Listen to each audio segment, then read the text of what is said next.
Well, ladies and gentlemen, we've got new updates regarding the Russia-Ukraine situation. Zelensky saying at the Munich conference that the deal must come through Donald Trump in the United States and possibly negotiations being held. I've been hearing in Saudi Arabia.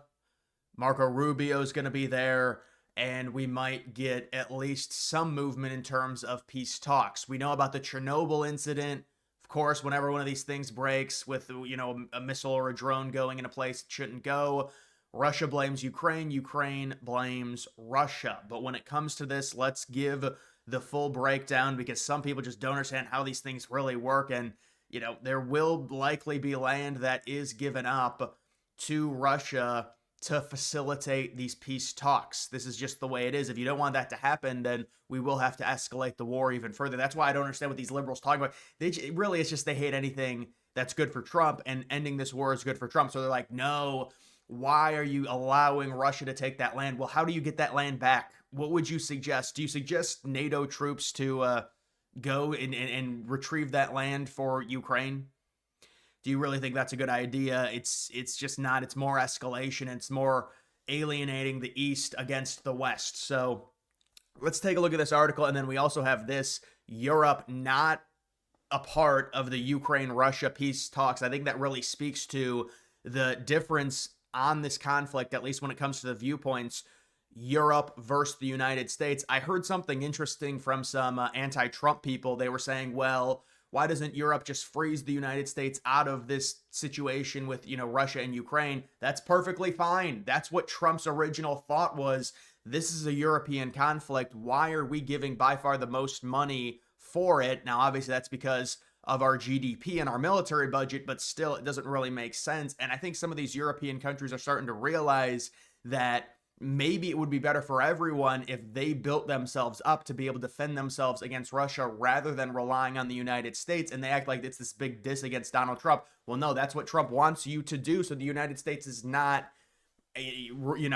involved in these conflicts and forced to send supplies and military grade equipment to these areas because these European countries just do not have the force and manpower to do it themselves. Obviously, when it comes to actual troops, there is the discussion about the demilitarized zone. Where will it be located? In the negotiations, we would expect Ukraine to cede that they will not join NATO. And this is something I don't understand.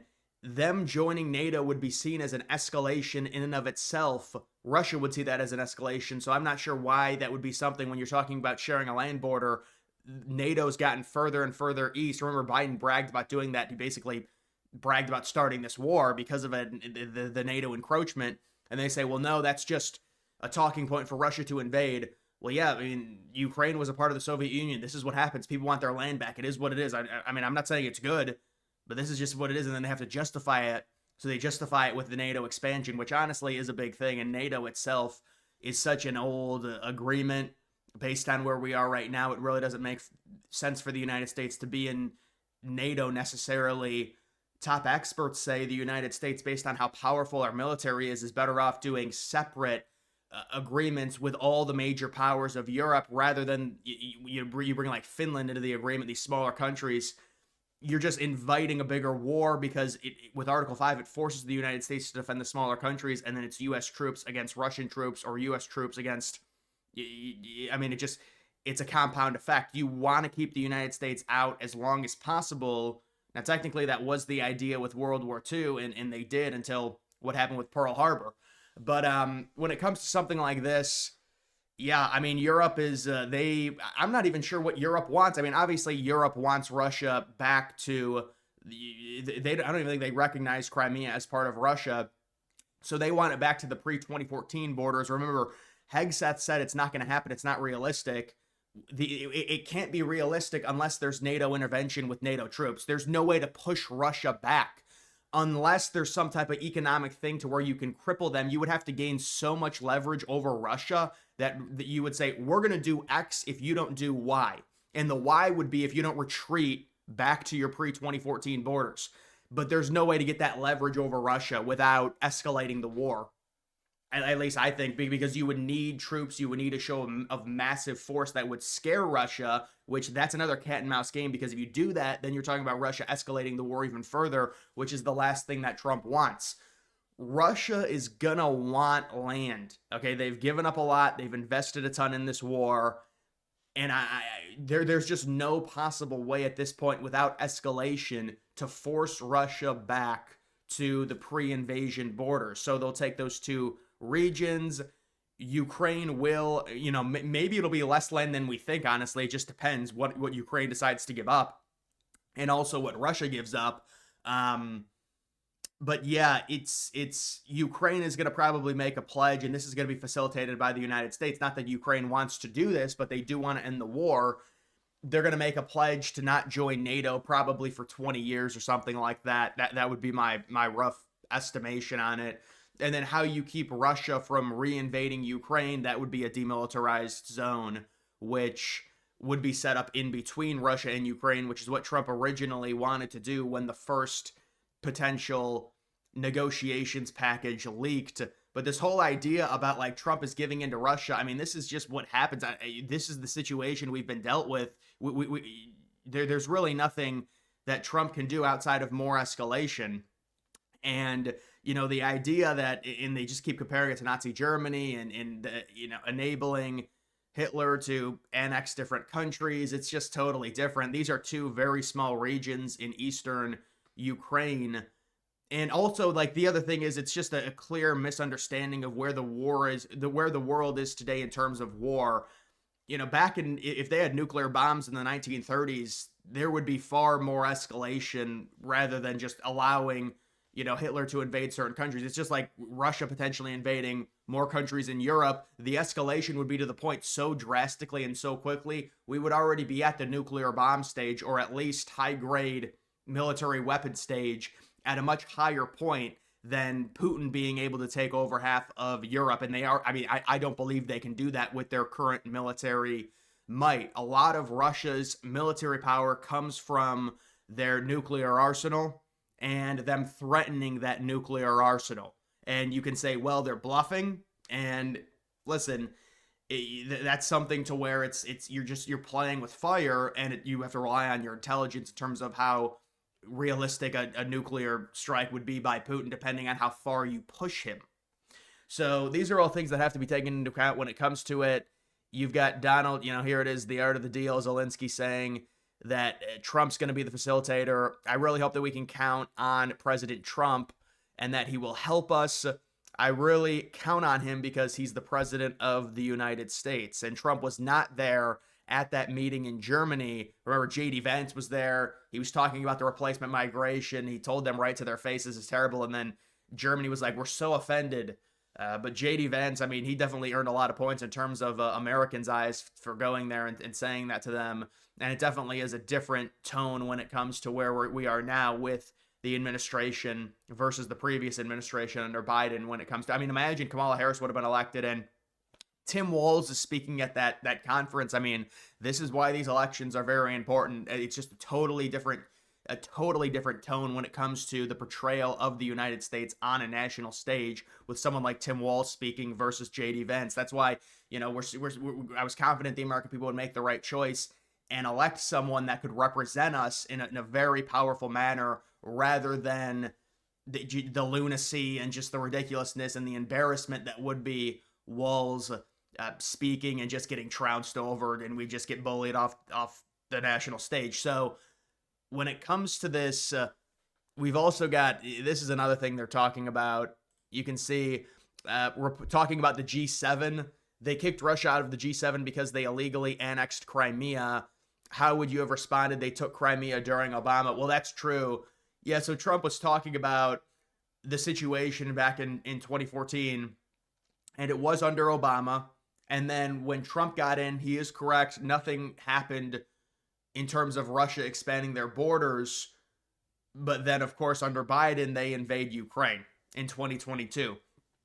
So Trump is right on all of this. And look, I think Trump is saying we don't want, Ukraine to lose land, but when you've got a negotiation process and you've got to deal in leverage, these situations tend to arise. There's no possible way that we could take that land back without military escalation, which is exactly what I campaigned against. That's basically what Trump is saying.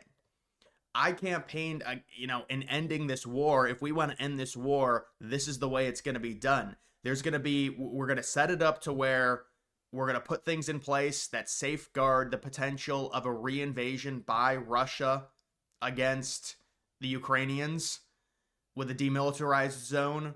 And we're going to, these countries have to give things up. Russia's going to have to give up some things. They might have to move the territory that they currently have back a little bit in terms of the amount of land that they end up getting from Ukraine. But this is not a situation to where we can just push Russia out, especially out of Crimea. That's already too far gone at this point. It's just really not possible because of the situation regarding Ukraine's military versus Russia's military. Ukraine would not be able to do that. They would need significant help from NATO. And that's something that we can't provide them, because then we're talking about military escalation, which is something that was not voted on by the American public. The American public was very clear about their message, and Trump was very clear about what he wanted to do. He wanted the war to be over. And in ending the war, there are concessions that need to be made by both Russia and Ukraine. And the only way to get the borders back to pre-2014 would be a NATO aggression. It would be NATO aggression onto Russia, which would escalate the war, which is what people voted against. So that's really the dynamic here. And people are like, well, Trump's giving in to Russia. No, this is just a negotiation process. This is how it works. This is how it was always going to work. Trump is trying. Remember, this is what happened back in 2015 when Trump was finally understood by liberals as a real threat. This was like 2016. They were trying to create the narrative that Trump doesn't get along with Putin because Russia was a big adversary, and they still are, of the United States. And so they're like, yes, let's hit Trump on the, they were trying to say like he's this horrible, huge leader. He's going to invade all these countries. And then Trump's administration kicks off, and Trump has just got a great relationship with Putin, a great diplomatic relationship. And so they're like, well, this is really bad because now Trump is going to be seen more positively because he gets along with these foreign leaders, just like with North Korea. So let's turn it against Trump and say Trump is just Putin's puppet, which makes no sense based on the military power of the United States versus Russia. That Trump just realizes they're adversaries, and yes, we need to try and get along with these countries. We don't want to go to war with Russia, so let's talk to them and get along with them, unlike the Democrats. But the Democrats really pigeonholed themselves into the whole Russia narrative, and that's why Democrats are trying to talk themselves up and say, well, Russia's really more powerful and more scary than China, when any military expert, any economic expert will say, no, it's not even close to true. Look at China's gross GDP. Look at China's overall technological advancements versus Russia. People understand now, and even some of the more socialists, because they simp for China, they say, yeah, China's way more powerful than Russia. It's the liberals that have backed themselves into the corner about this Russia scare tactic. Trump's just saying, listen, we want to have a good relationship with Russia so we don't go to war with them because they're an adversary. We agree. And so that's really the situation there. And then we'll see what happens. I don't want to get into it, but with China and Taiwan, I mean, Trump wants something significant from Taiwan if they want military protection from China. That's a headache in and of itself. I hope nothing happens with China and Taiwan under Trump's administration, because that would be a hit for Trump. It would be. And you just know that there's got to be something probably happening. I don't know how you deter it. I mean, just look at China versus Taiwan in terms of overall size, and what China, I mean, they've been saying this for a while. You must view Taiwan as part of China. And so that's another situation to where it used to be a part of China. Now it's not. They want it back. Taiwan has a huge semiconductor business. Trump is working on getting semiconductor production. Remember, they were like, Biden's the big savior of the semiconductor production in the United States because he did the CHIPS Act. It's total crap. There was no incentive for domestic chip production just because you sign an act saying you're going to invest money into this, because about 1% of the money got invested.